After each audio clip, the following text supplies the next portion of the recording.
Welcome to Learn How To. Hey there, food fanatics! Today we're diving into the art of making a sloppy cheeseburger that's so indulgent, it might just make your taste buds throw a party. If you've ever wondered how to make a cheeseburger so messy, it should come with a warning label, then stick around. All right, let's get those taste buds tingling. Let's pull out those ingredients and get to cooking.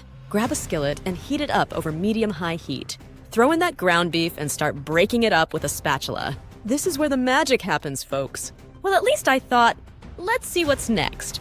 Beef meets spatula. Spatula meet beef. Now let's make some culinary harmony here. Add a generous pinch of salt and pepper because we want this burger to have flavor as bold as your favorite superhero.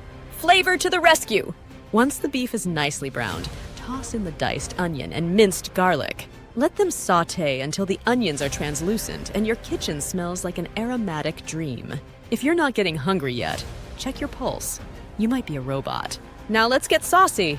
Pour in the ketchup, mustard, and barbecue sauce. Stir everything together like you're a culinary maestro conducting a symphony of deliciousness. This is a symphony of flavor, ladies and gentlemen.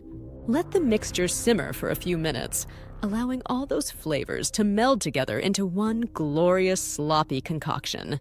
If it's not messy, you're not doing it right. Time to get cheesy. Sprinkle shredded cheddar over the beef mixture and give it a good stir.